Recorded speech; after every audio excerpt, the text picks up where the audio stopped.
Good day, dear viewers. I want to tell you that this part of the story is the next episode of the previous video, the link to which I will leave in the comments of this video. For a while, an awkward silence prevailed, after which the girl broke it with a sentence that her foster mother least expected to hear. "Mom, please don't be mad at me," she began and suddenly paused, squinting her eyes, trying to discern Layla's response in her expression. "Have I ever been mad at you?" Layla responded in surprise. "No," Mila softly and embarrassedly replied. "But now, maybe." "Why, Mom, what happened?" "You know, since we came to this park, I feel like I know it, like I've been here before," Mila continued, pausing again. There was a hint of hope in her words. "Really, our memories starting to come back. Maybe my real parents used to bring me here, or to a similar place, and now the atmosphere is helping me remember. Why would I be mad at that? And if I do remember my childhood, and my real parents, what's wrong with that? Then we'll find out what happened to you. Maybe we'll even find them and tell them that you're safe. But they might want to take me away," Mila exclaimed, as if shrinking in terror. "It won't be easy," Layla tried to reassure her. "You'll soon be 9, or maybe even older, we're not sure. Legal procedures take a long time, you've seen how lengthy it all can be. And without the court, nothing can be done. And after you turn 10, you can choose where you want to live. Maybe you'll like your birth parents more than me." "Really?" Mila furrowed her brows. "How can you know?" "They left me," the girl stated with childlike certainty. "Maybe they didn't leave, but lost you and are still looking." Layla tried to offer an alternative. "Anyway, I've grown accustomed to you all, to you, your brothers, and sister. I tried not to remember the past.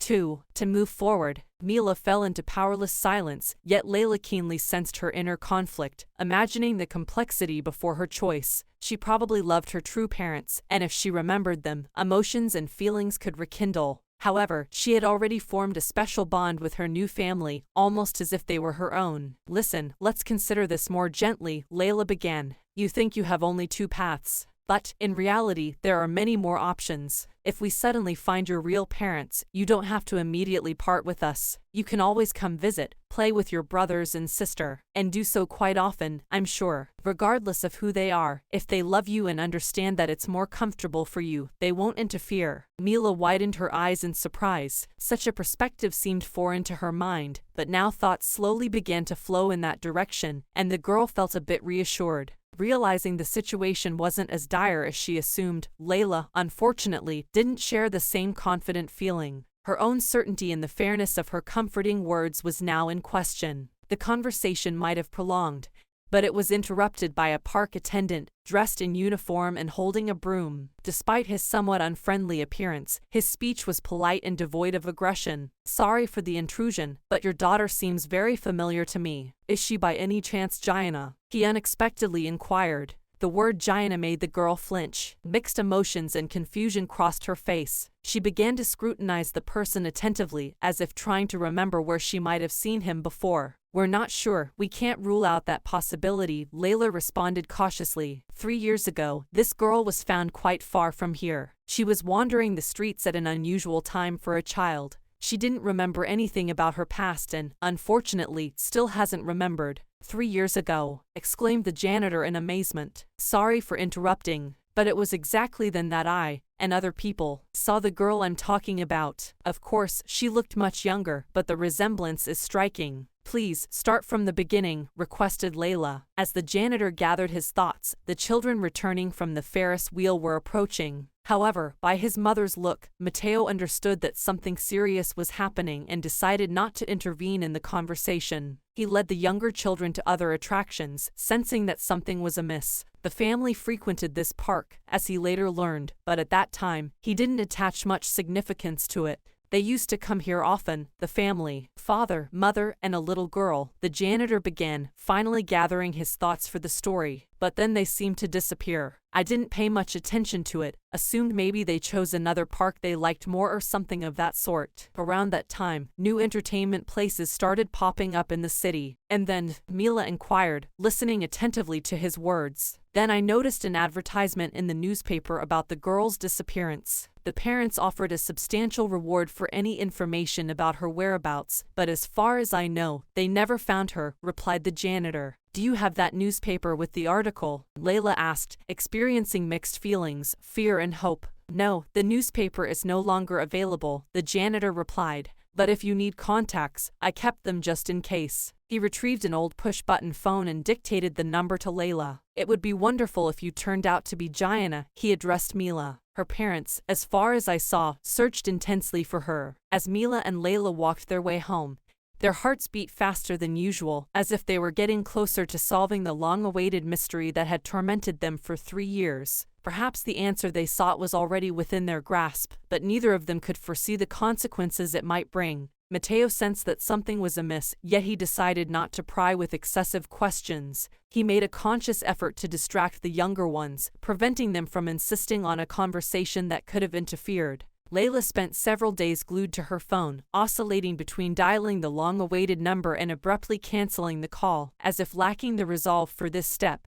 Her concern wasn't so much about what she might discover but about how to initiate this complex conversation. But at a certain moment, gathering all her inner strength, she finally made that decisive step into the unknown. With some hesitation but with a determined resolve, she dialed the number that could change everything. "Hello, how can I help you?" A pleasant male voice responded after a few rings, filling the conversation with anticipation. "Hello," Layla began, taking a sharp breath and continuing resolutely. "My name is Layla. I'm calling about your daughter who disappeared almost 3 years ago." "What?" The male voice immediately changed, reflecting surprise and puzzlement. The man seemed stunned by what he heard, unsure of how to react. "What information could this unfamiliar woman provide me?" he asked, trying to understand the situation. "You see, perhaps she has been under my care all this time and was recently adopted by me. I cannot say for sure because the girl, for some reason, lost her memory and had no slightest idea about her relatives," Layla explained, trying to convey the gravity of the situation. "I don't want to give you false hope, but a few days ago, she seems to have been recognized by a janitor from the amusement park."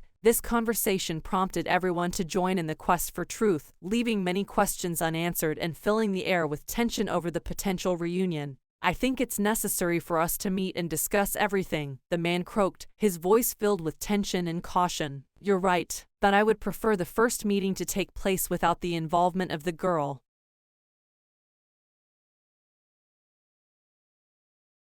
Shortly after this conversation, Layla's heart raced with excitement as she crossed the threshold of one of the city's most prestigious restaurants, the chosen location for the upcoming meeting. The man was already waiting at the designated table. Perhaps he was 10 years older than Layla, yet it didn't diminish his attractiveness. In this refined setting, he looked simply magnificent. "Hello again," she said, taking her seat opposite him, feeling a sense of respect and apprehension within herself. He silently nodded, without uttering a word, retrieved a folder from his briefcase, and placed it on the table. Carefully, he slid it toward his conversation partner. In turn, she handed him several simple film photographs featuring Mila. Opening the folder, Layla discovered that the stranger had the same idea as her. He brought along several snapshots of his daughter, apparently taken shortly before her disappearance, in the same amusement park. In one of the photos, she posed in the pink dress she wore on the night the woman found her on the street. Undoubtedly, the images clearly showed Mila's face. Layla lacked photos of the girl from that time, and her hands were only the most recent snapshots taken with a recently purchased inexpensive camera from one of the online classified portals. Despite this, the man unmistakably recognized his daughter. "This is Gianna," he whispered. "My goodness, she's alive. And as far as I know, she's perfectly healthy, except for the memory loss. Sadly, I couldn't provide the level of life she was accustomed to, but the alternative was an orphanage. I decided that even my modest 2-bedroom apartment on the outskirts was better than that." The man immersed himself in silence again, and Layla didn't disturb it. She understood the invisible storm raging in this person's soul. Finally, after some calming down, he managed to form words into sentences. "I never introduced myself. I'm Oliver. Pleasure to meet you," Layla automatically responded. Oliver hesitated, apologized for it, and expressed gratitude for her taking his girl under her care. "Yes, I've been trying to find her parents for quite a while, but it seems we somehow went separate ways," she cautiously began. Oliver listened attentively. "Have you contacted the police?" he asked.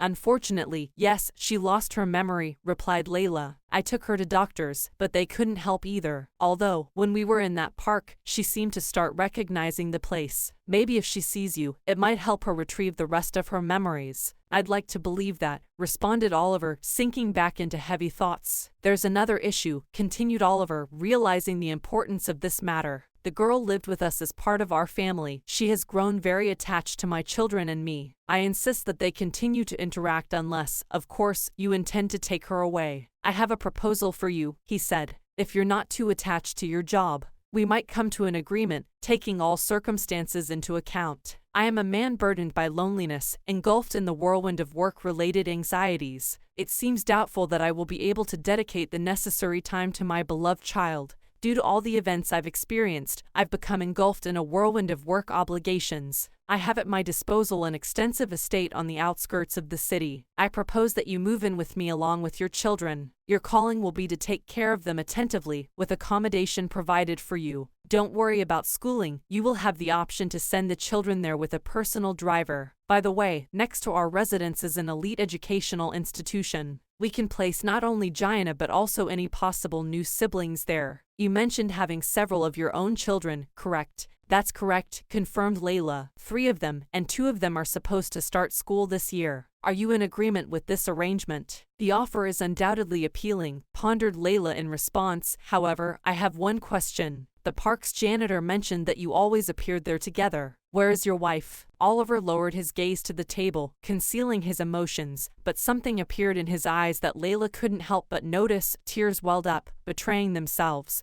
It was only now that she realized how inappropriate and foolish her previous question was. They had experienced the loss of a child, perhaps believing that their daughter was no longer alive. What terrible thoughts could have swirled in the mother's mind under such dreadful circumstances? Gianna was a late but very much desired child for us. She was our treasure with my wife. We dreamt of having a large family. However, for a long time, it didn't happen, and finally, our daughter came to us. The doctors warned that Lily's body wouldn't withstand another childbirth. Then our only daughter disappeared, and only now have we found her. My poor wife passed away just a few months after Gianna disappeared. She fell ill right after our daughter went missing and departed from this world. I apologize, Layla softly spoke. My sincere condolences for your loss. He silently nodded, taking a sip of water from the glass in front of him. They spent several agonizing minutes in an awkward silence. Wanting to move away from the painful topic, they began discussing the details of the move and the upcoming meeting between Mila and her biological father, Gianna. Upon returning home, Layla strictly adhered to her action plan. Her own children perceived the move to the vast estate as a real magical adventure. Even Matteo, usually reserved and serious, could barely contain his excitement.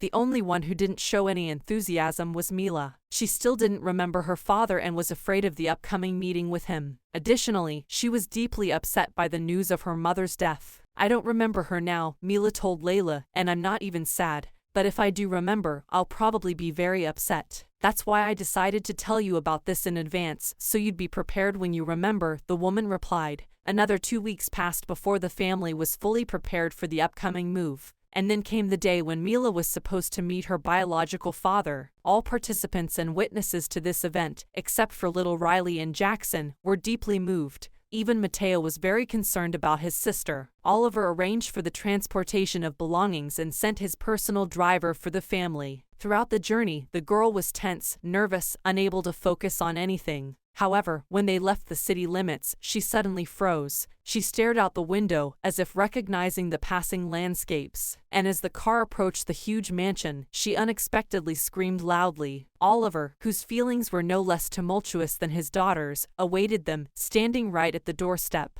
The little girl got out of the car and suddenly paused, directing her gaze alternately at him and the enormous house before her. Her stepfather approached her but hesitated, remaining still, nervously shifting from one foot to the other. Mila, seemingly deciding to approach him herself, said in a semi-questioning tone, "Dad, Gianna, sweetheart, do you remember me?" He tried to contain his desire to embrace the child, fearing to scare her. In his eyes, one could see him grappling with the desire. After all, he realized that to her, he might mostly be a stranger. Despite being told he was her father, she probably didn't remember him and harbored no feelings towards him. I feel like I remember something, but I'm not sure, maybe it's just my thoughts, the girl mysteriously whispered, allowing doubts and confusion to seep through her fingers. Unable to contain the emotional strain, tears streamed down her cheeks like an unhindered flow of emotions. Layla and Mateo quickly came to her aid, embracing her with warm hugs, as if shielding her from the winds of uncertainty. "Everything will be okay, sweetie," her foster mother reassured in a soothing tone. "Remember, time will provide answers. Don't rush, you'll remember everything on your own when the time is right." Her last words seemed to be directed more towards Oliver. He, in turn, had no intention of forcing any actions, realizing the instant and complex moment they found themselves in. Toppled by a sudden turn, he headed towards the house, gesturing for the new inhabitants to follow him.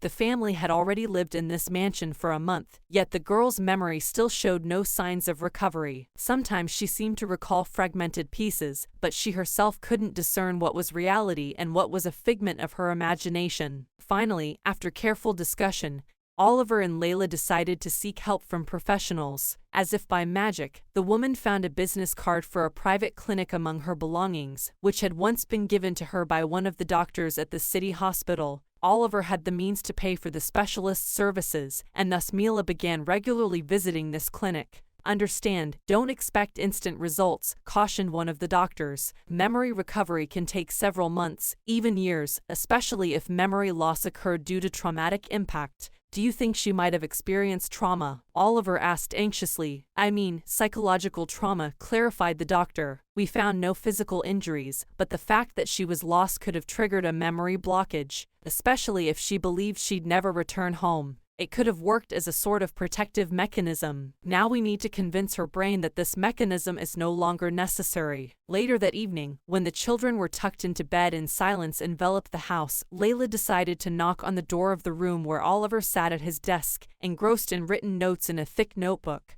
"Can I talk to you for a moment?" she softly addressed him. "I've been wanting to ask, but I haven't had the courage." "What do you want to know?" Oliver asked, meeting her gaze. "Tell me about how Gianna disappeared," whispered Layla. "If you want, you can call her by her usual name. She still doesn't respond to Gianna, and who knows if she ever will. As for the circumstances of her disappearance, I know almost nothing. We put her to bed in the evening, and the next morning she was gone. We searched the house and the surroundings, but found nothing. There were no signs of intrusion, as if she left on her own accord. But according to my information, she had no reason to act this way," noted Layla. "No, she didn't," confirmed Oliver, nodding. 6 months of treatment at the clinic brought the first long-awaited results, especially joyful for the girl's father. Finally, Mila remembered him. Early in the morning, brimming with joy, she ran downstairs to the living room where Oliver was having breakfast and embraced him in happy hugs. This, of course, didn't diminish her attachment and love for her new family. However, now she genuinely rejoiced in the fact that they all lived together in the spacious house. Since then, she responded to both her names. When it was time to obtain her passport, she insisted that both names be included there. With each passing day, her memory gradually returned.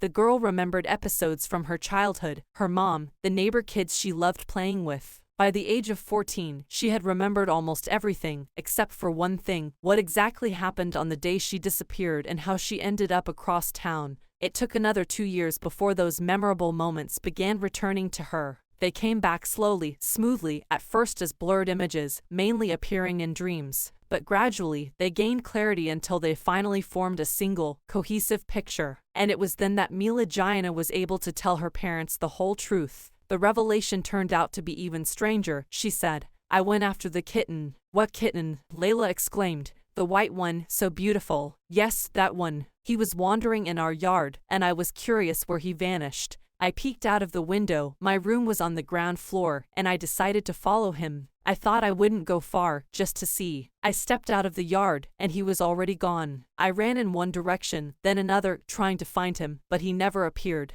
Maybe he went off to do his cat business. Or perhaps he was someone's pet and just went back home. Eventually, I realized I couldn't find him and decided to return home." "So, you just got lost?" Oliver exclaimed, surprised. Yes, that's right. And it seems that in trying to return, I was moving further and further away from home. By morning, I had reached the city, frozen, tired, and hungry. That's when I decided to catch a bus. After all, they run here and go. But honestly, maybe I boarded the wrong route. So, I wandered around the city for several days until I reached its other end. Perhaps no one even thought to look for me there. I hadn't slept all that time. I was scared. But at some point, my body couldn't take it anymore, and I fell asleep on a bench in the park. When I woke up, I couldn't remember anything. I wandered aimlessly, and at some point, my mother found me. That's the whole story, really, Mila concluded. Around the time Mila's memories returned, Oliver and Layla decided to get married, continuing to live in the same house. They grew very close and discovered numerous shared interests. Layla's own children.